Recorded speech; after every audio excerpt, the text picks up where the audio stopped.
What if these symbols ain't just drawings, but keys to powers we forgot about? Nigga, they just old scratches on a wall. What if these temples ain't just buildings, but energy machines built to connect us to the universe? Man, if that's true, why they don't work no more? What if every choice we make is like us shifting into a whole new universe without even knowing? Bro, I just came here to play football.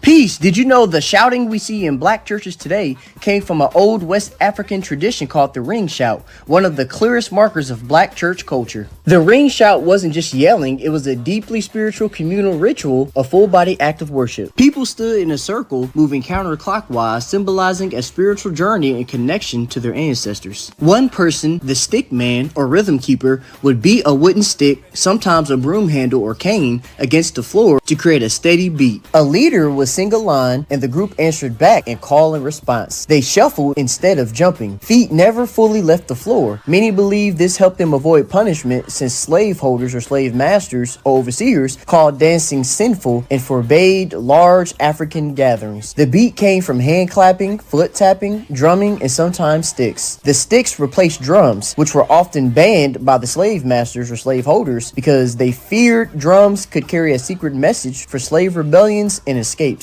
After Emancipation Proclamation of 1863, the ring shout survived strongest in rural black communities, especially those of the Gullah Geechee people of the Sea Islands in South Carolina, Georgia, North Florida, and North Carolina. Their isolation meant less interference from white church authorities, allowing traditions to stay closer to African roots. By the late 1800s and early 1900s, the ring shout transformed, becoming more spontaneous and less structured. It wasn't always in a circle anymore, and people would break out into personal expressions, dancing, clapping, even falling to their knees in prayer. That's the foundation of what we call shouting today in black churches, a moment when the spirit moves, the music builds, and the whole body praises.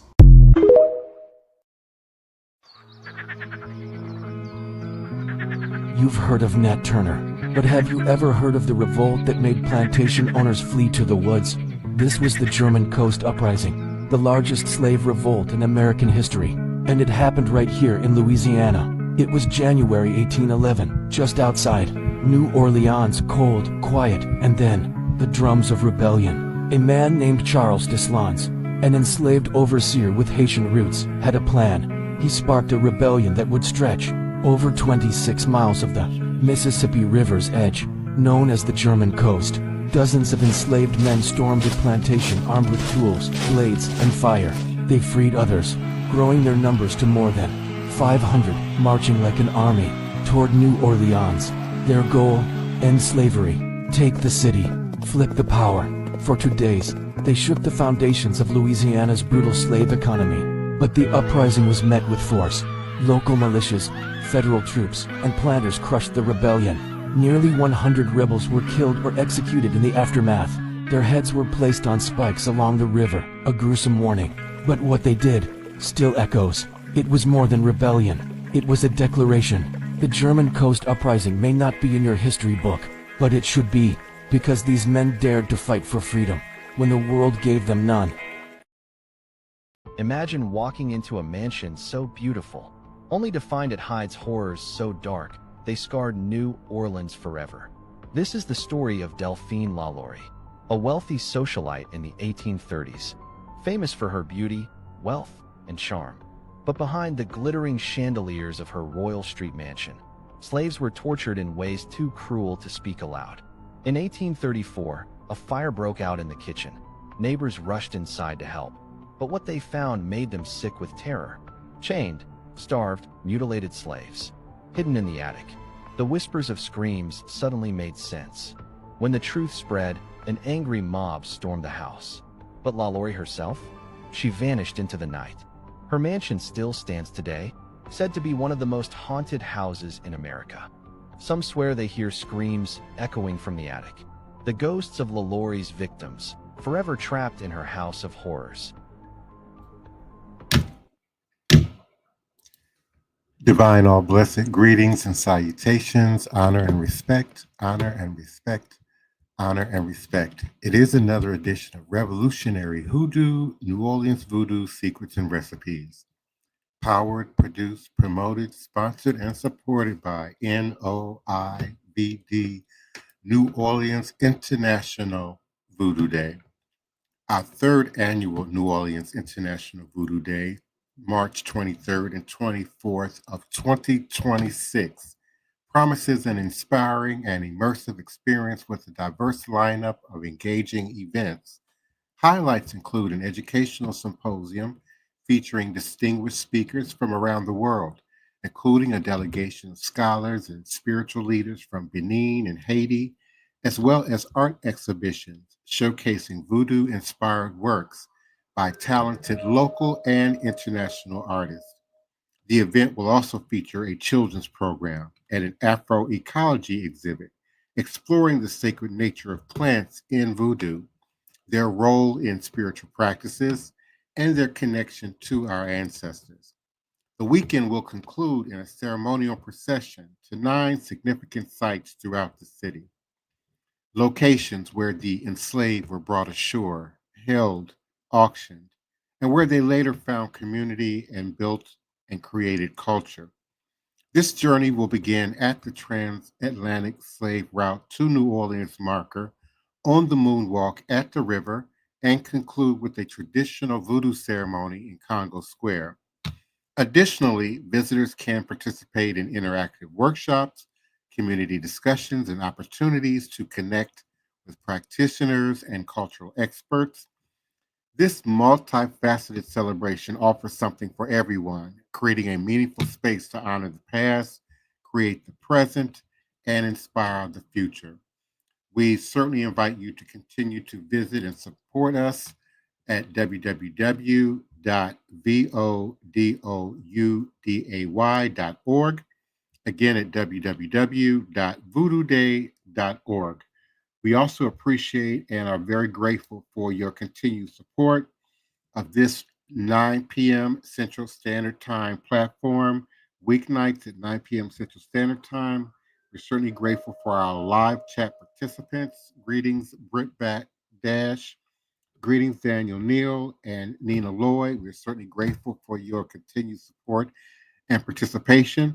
And please, we invite you to click the like button in the YouTube platform, as well as share, follow, subscribe, and on the occasion, hit the $ at the bottom of the chat box in the YouTube platform. I will reintroduce again our Queen Mother, beloved Toni Val Martinez, 1 year older as of yesterday, and and certainly Elder Reggie Green, or Elder Reggie, we know here as Green Soap, and Shrine of the White Cloth. We certainly participate, both of your continued support, dedication, and participation in this platform. We left off, Sister Toni Val, discussing again aspects of white fear, racism, and the demonization of Creole voodoo in New Orleans, and particularly in the 19th century, and the effects of the great revolutions and uprisings, but certainly the Haitian revolution's effect on how that manifests here in New Orleans. Sort of the idea of savages and sable subjects, if you will.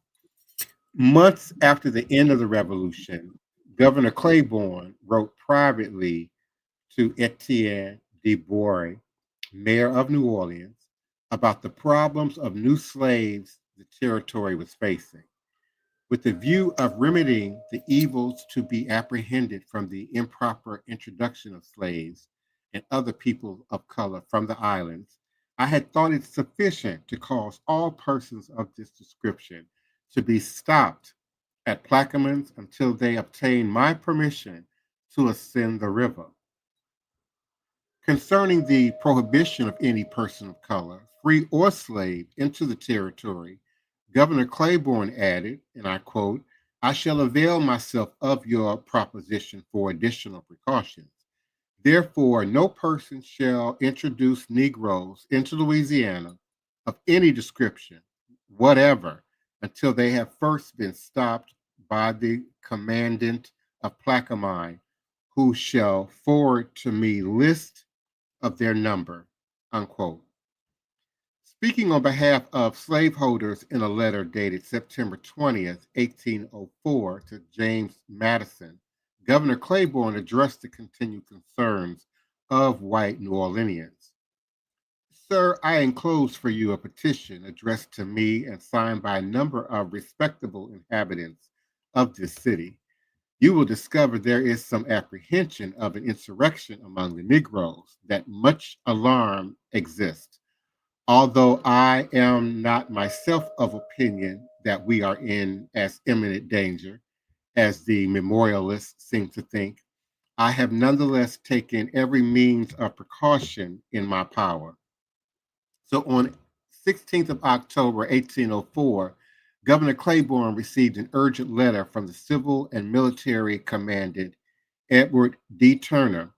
Turner informed the governor of an uncovered slave uprising, which involved the Negroes of one or two plantations planning to scheme to desert to Nacogdoches.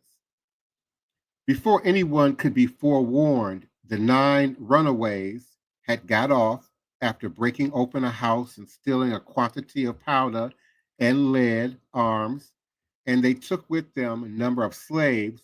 One who was preparing to join their gang was discovered and shot at the patrol, and though not wounded, was so bewildered and conscious that he lost his way, and the next day gave himself up, as he has turned informer and has already implicated 30. Information about runaways plotting insurrections was certainly not new to any slaveholder territory or state, even in Louisiana. However, the unique circumstances which the territory faced was its proximity to Haiti, Cuba, Jamaica, and Barbados. Runaway slaves who may have heard of the Haitian Revolution were certainly inspired by the fall of the French. Moreover, it is probable that much of the rumor spread around plantations about the usurpation of power came from those who either had firsthand knowledge or were at very least deeply familiar with its ties to voodoo. That the governor continued to feel pressure of imported slaves infiltrating his territory showed that the insurrection in Haiti had a profound impact on New Orleans. And if that were the case, voodoo was just a dynamic. 6 years prior to Louisiana earning statehood, legislation was used as a vehicle of racial oppression in Louisiana after the Haitian Revolution. None of the legislation, however, spoke about voodoo as religion, yet it was highly implied that voodoo was the culprit for what Emily Clark identified as fears of racial amalgamation, racial mixing, racial blending, racial amalgamation. The territory's reactionary tactics to prevent insurrections, like Starno, notwithstanding, additional legislation was passed, like April 1807 Act, to prevent the immigration of free Negroes and mulattoes into the territory of Orleans, and the February 1809 Act to provide for the delivery fugitive slaves to their owners, inhabitants of the Spanish provinces adjacent to the territory of Orleans. And moreover, those suspected of pretending to be free had to produce documentation from a magistrate of their free status and obtain a certificate or otherwise be considered a fugitive slave according to slave acts of that time. So over the next 2 years, white New Orleanians witnessed an unsteady stream of migrants from Haiti enter the Crescent City. And their anxieties growing, time had arrived to put a stop to the continued wave. In 1806, Louisiana legislators submitted several proposals specifically targeting free people of color. Among those initiatives was the territorial legislation prohibiting entry of free Black men into the territory, while at the same time ordering all Black non-Native born Louisianians, 15 and older, to leave. And while this portion of the legislation was never fully enforced, others were, including limiting the movement of Black slaves in and out of New Orleans. In 1807, Congress passed federal laws to prohibit the importation of slaves into any port or place within the jurisdiction of the United States. Also illegal was the crossing of borders and state lines by slaves without accompaniment by their owner. And what would later become the Fugitive Slave Act, this racially discriminatory legislation, also known as the Territorial Legislation Black Code of 1806, was loosely borrowed from the South Carolina Act of 1740, itself a reactionary set of laws passed in response to the Storno Rebellion. And as I invite Queen Mother in and Elder Reggie in, I just again want to reiterate, yes, Britt Brown, that is why we have Plaquemine Parish. And that is also why, indeed, till this day, there exists this stigma, this demonization and miseducation around voodoo and all things voodoo, to include root work, root medicine, conjure, and even many Black spiritualist practices, like the early Pentecostals, that have been neglected, if not erased from the record, and replaced with this form of evangelical Christianity that we see being demonstrated today, which is again often used as a tool of control and oppression among people of color. It's a growing ministry of American and UK evangelicals going into Africa and converting or attempting to convert people into evangelical Christianity. And certainly they make no mention of its roots in root work, root medicine, and voodoo. Greetings, Elder Reggie. Greetings, Sister Toni. Greetings, everyone. How are you? It's good to be back. Always a blessing. With all of that, oh, hello, everyone in the listening audience. With all of that, get out, don't cross the borders, and all of this kind of reminded me of stuff that's going on today.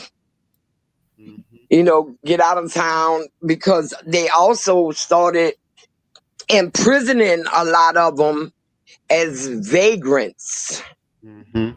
Also during that time, what they call the house of detention. It wasn't OPP, Orleans Parish Prison. It was the house of detention where they detained them. I'll tell you, our people have been through some stuff. And if I had to keep up with all of those rules,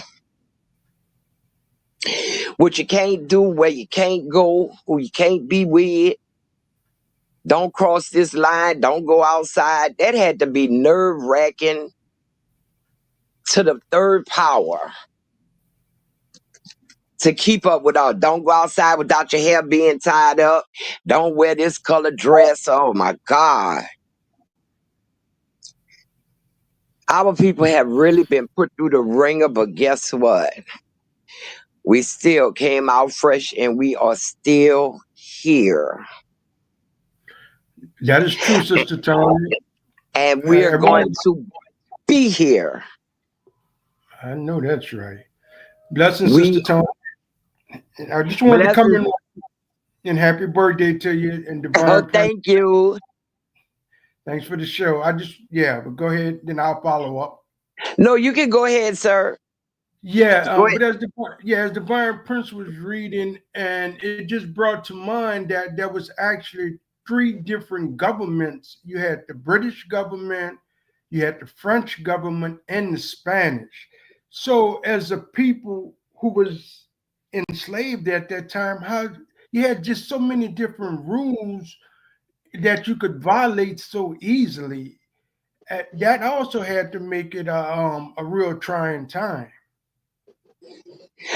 And also that order that no new slaves could come in without the governor saying so is one of the things that made Louisiana one of the breeding capitals during that time period. We started breeding our own slaves here so that they wouldn't have to come from outside. A lot of people thought that started when the slave trade, the transatlantic slave trade ended, but it actually started before then. Yes, I'm in agreement with you because part of the National New Orleans International Voodoo route, we stopped at what's called the domestic slave trade. And at one point in New Orleans in particular, there was up to 1 million slaves that had passed through the city propers, being sold at the different auction houses and different hotels around this city. So yeah, it was real trying times. Even though you had the free people of color, you had the Native Americans, you had the French here, you had the Spanish here. It was still not a cohesive place. It was just bad from the studying I've seen and done. And all of those people, the French, the Spanish, and the British who was still in the territory, they was always fighting with each other and stuff. That's why we got the neutral ground. You couldn't even cross the street and you was in somebody else's territory. So to remember all of that, and on one side of the street, it was like in the Ninth Ward back there by Delaware Street, the last street back there in the Ninth Ward, where if you crossed the street, you was in St. Bernard Parish police territory. And if they came, you just crossed the street on the other side and then you was back in Orleans and they didn't have jurisdiction. That is correct, Sister Toni. Yeah, and like what I like to always look at, we take Esplanade. Esplanade still have homes from that period. And that's all that came off the back of slavery. That whole Esplanade Ridge, the big homes. And that was French control. But then when you went up to what's called New Orleans, St. Charles Street, and the big homes up there, that was the British influence and the British slaveholders who set up, that area for their living. And that let you know how Louisiana, well, New Orleans in particular, was just so divided over the slaves. Yeah, and that part of Esplanade, by being under French control, the French was more lax with their slaves, and that's where a lot of the bordellos was, the upper high class, and that's where a lot of the quadroons ended up living. And those houses, Esplanade was the Black St. Charles Avenue. No, Sister Toni, no. Esplanade was the slave planter playground and home where they set up cottages, where these white men didn't have to sleep with young white girls till they came of age. They used free people of color and placages as a middle woman so these young men could sow their oats. Esplanade is horrible. I'm just saying that's the French input. But when you study St. Charles, you'll see that the British came in later and they set up their territory up at St. Charles. So they was building the big houses off the slave labor, competing with each other. So the bigger house you build on St. Charles Avenue in what we call the Garden District, and then you come down to Esplanade, you get a new planter that build a house just as big. And they had separation. These things didn't start gelling to really after the Emancipation Proclamation. That's all I wanted to add to that. It was just a horrible system when you look at this totally horrible, totally horrible. Yes. Especially when you think that me and my daughters would have been caught up in that system. Oh, sister, you're right. Yes. Because of our complexion. Right. We would have been perfect for one of them little French boys. I don't want to, yeah. Let's keep it, yes. And that was the sixth system that they had set up. Because when you study other parts of slavery, like Georgia and South Carolina in particular, you don't get no French input there. It's strictly British, from the British colonies out of Jamaica and the different Caribbean islands straight to Georgia, Carolina, like that. But Louisiana had set up different with that French input and somewhat Spanish input. And you notice that to this day, in the city, the Esplanade area, all the way from the Levee, which used to be Levee Road, Decatur, all the way up to City Park, it's more activity there. It's more people mulling around. It's more freer and looser in that area than in the Garden District. The Garden District is tight, and it wasn't until after Katrina, when they fixed up Magazine Street, that you start getting all that full foot traffic. But nobody really was like wanting to go in the Garden District. It was just as stuffy as it was from way back in those days. It still had that air about it. I mean, you could walk through some of the Garden District and they still got cobblestone streets. They still got those cobblestone streets. Because I used to walk different streets through there coming from the other side of St. Charles, by Desire. I mean, by with that first and second on I can't think of the name of the street now. But anyway, on the black side of St. Charles, to go to the river, I used to walk to the river and walk a lot of those different streets. And I'm like, wow, they still got the bricks in the street, like on Bayou Road. You know, so that part of the city, I don't like the vibe of the Garden District. I really don't. I don't like the air. No time of day or anything. I don't like that side. Yeah, not saying one was better than the other, but the British was a much more crueler system than what the French and the Spanish had. And that Garden District represents the British, because what the Spanish and the French fell under Catholicism. So Voodoo was able to merge and synchronize with Catholicism. But what the British was Protestant, and their Reformation was stone hard cold. They give no quarters to no black person. And so that's why that energy is still up there in what we call the Garden District, Upper St. Charles, all the way up to Audubon Park. Yeah, I came from the dry street side of St. Charles. Walking through the Garden District a lot. I used to really walk a lot back when I lived up in that area, because I love the water, and the water gave me, it recharged me. So I would walk from one block before St. Charles to the river and just go sit out on the river. And sometimes it'll be 10, 11 o'clock at night. And walking back through there,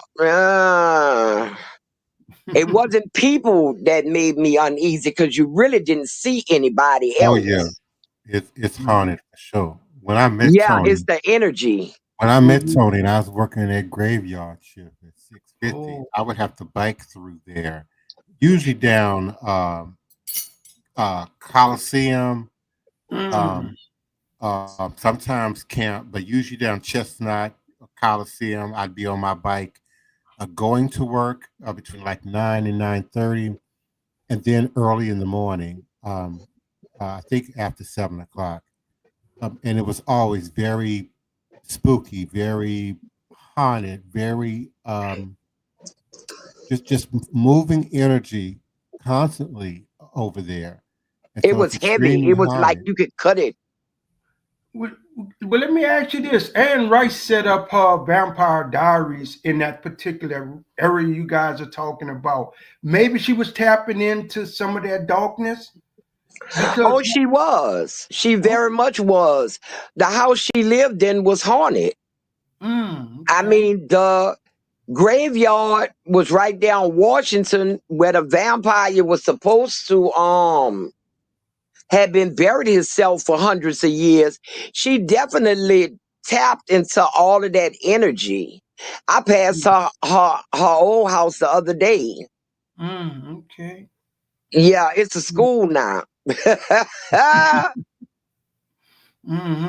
Well, that would make sense, because as we read and study and we are talking voodoo, you don't really hear much voodoo in the upper Garden District area. Just didn't hear much writings upon that. When you Well, study it. remember, them Protestants was witch burners. So anything you did in that area, you better had kept it on a real serious down low. Because they was the ones that looked for it. It was highly offensive to them, and they would kill you. And I'm quite sure some of them was caught. The maids, the maids and stuff was caught doing something, and they got X'd out. But they just didn't make the history books. But I'm quite sure that's why the energy is so messed up like that. And those hanging trees in Ottoman Park now. Oh my God. And Anne Rice also did a book called The Feast of All Saints, which dives into what we were talking about, the placage, the free black people of color, and the slaves on the plantation, and how the men came from the plantation with one family and had a whole nother family in the French Quarter. And they would send the children off to France to be educated and all of that. That's a very good book, The Feast of All Saints. I think it really gets down into the nitty-gritty of what was going on with that placage system, the free people of color, the slaves. They all was existing at the same time in her book. And she went in depth in the storyline with her characters. They made it a movie also, but the book is so much better than the movie. The book is so much better. Yeah, Sister Toni, speaking of the book, I'm gonna have to get it. That's a good read that I think I would want to do. But when she say all saints, are she tapping in of the saints that are real popular in the New Orleans area, like St. Patrick, St. John? Yeah, it was Catholic. You know, they actually had the Feast of All Saints Day. All Saints Day. All Saints Day. What's that? The day after Halloween or the day before? The first of November. October or something, the Feast of All Saints. But we didn't say feast, we just say All Saints Day. But back in the day, it was called the Feast of All Saints, and they put up altars and stuff like that. So she was Catholic, so it revolves around, you know, the Catholicism and the voodoo and all of that, the root work, all of that's up in there. All of that's up in there. Okay. So would Anne Rice be maybe of the Irish? Because part of that area is called the Irish Channel. And the Irish and the Germans started coming a little bit after the 1800s to the area. Yeah, but see, that part where the Irish Channel was at, that was where the Garden District ended. That still was swamp back there. At the time they came here, that was like not a good part of the city. Because remember, no Ends, no dogs, and no Irish. That's right. So they was on the outskirts of town, but now as we see it now, okay, they got homes and everything, but during the period of time we talking about, it was shanty shacks. They was lower than a slave. It was Shantytown, and as they did better, when they started saying who white and all of this, and they needed the numbers, because at one time it was no such thing as the white man or woman. It was Irish, Italian, French, Mm-hmm. Spanish, Mm-hmm. I mean, Dutch. You were your homeland Mm-hmm. until we started outnumbering them and they need to group together and say, well, we're going to form one group. And then the Irish was still the last ones to come in that group, and the Sicilians from Italy. All the Italians wasn't allowed in. Mm-hmm. You know, you're right, Sister Toni. There's a marker, it's basically what we call Congo Square. It's on the Municipal Auditorium grounds, and it's a marker that's reflecting a little civil war between the Italians and the Irish. Even though it was due to the police department and they killed each other, but that marker highlights that there was tension amongst what we call white people today. Yeah.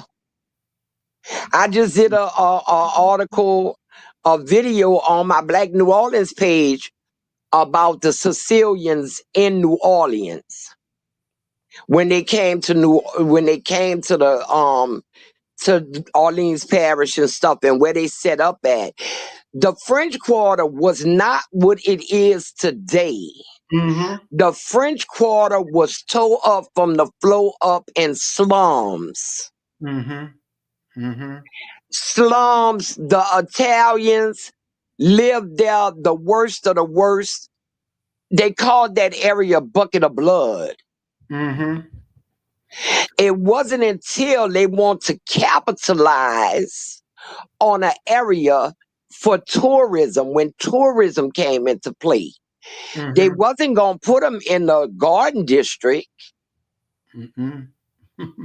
but they wanted them close to the river. So they say, let's get rid of all the Italians out of here, clean up this quarter, and we can start our tourists here. Because you know the poor is going to go first when they tearing up something. I know he was Mayor Chuck Morris, and he came in the 50s and done a whole new revitalization and resettled the Irish and the Italians too. Basically opened up land grants and homes for them, made a way for them, really. Yeah. And yeah. And most of the Irish wanted to stay in the area where their family had been for generations, even when they was living in shanty shacks. And they just built up in that area. It always had been the Irish channel. The Irish dug all the waterways through the city. They did. That was their channel. They had a channel back there. I mean, they built all the canals and stuff throughout the city. That was man-made. You know, so I mean, New Orleans is very diverse, and it was very diverse. And in the Irish Channel back in the days, they did have a lot of poor blacks living back there, but black people could get along with anybody. And they did share a lot in common with the Irish, especially when it came to the magic and the remedies. And the Irish almost had the same thing that black people had. They had gree bags. They had spirits. They had saints they prayed to. They had remedies. They had root work. And black people had the same thing, so they could get together. They could, you know, like I say, black people can live with anybody. Yes, well, you could see it today in what we call voodoo / hoodoo with some of the candle work. And once again, when we use the Florida water, which was an Italian barbershop too, it was after men get the haircut, you put that alcohol, you smell good alcohol around your head being cut. But these tools became tools used in the craft of healing spiritual modalities. And you can see, because people living in close proximity do learn and borrow from each other. I don't think that's a bad thing. No. Yeah. But and I think a lot of the division we had come from the British Protestants, which what they was first, Rome. Let's backtrack who they really are. What happened to the Roman Empire? It morphed into the British Empire. You know, and they've been a problem no matter who ruled it, because blacks did rule through some time the Roman Empire. But they still was trying to conquer everything. I know. But they just didn't have, with the Irish, the Italians, they just didn't have the ships and the money to get into the slave trade at that time. No, but they were, a lot of them were overseers. On the plantation. A lot of them got that job of working on plantation, and by them not being black, they made them overseers, which was made them a little above the slaves if you was an overseer, but you still couldn't walk in the front door of the big house. But Sister Toni, I'm gonna close it, but what I want to say, and as Divine Prince touched upon in his readings, and that's that German coast, what we call St. John, St. Charles Parish. As soon as you leave out of New Orleans and you get across the spillway. Yeah. Yeah, they was horrible too. And when we talk of Mother Julia Brown and the things that she went through, she was basically living when she left New Orleans, she was living in the German coast too. And so that hurricane of 1915 that came in and wiped that area out, it just kind of imprint on that the Germans, we don't hear much about them, but they was not nice people either. I just wanted to bring that in. No, they was not nice, but they did do one thing, and that was they basically tried to stay out of New Orleans, the city. It was too decadent. Yeah. Close it out, Elder Reggie. Wow, what a birthday gift, Sister Toni. Thank you. Lest we forget. The spiritual medicine of voodoo brings healing and relief from the shackles of slavery that binds the master and the slave to the same chain of social division. So we walk side by side in this thing. We still working to heal it, to get it right. Without that, I say Ashe, Ashe, Ashe. We love you all. Good night. Good night. Good night, everyone. See you tomorrow. Always a blessing.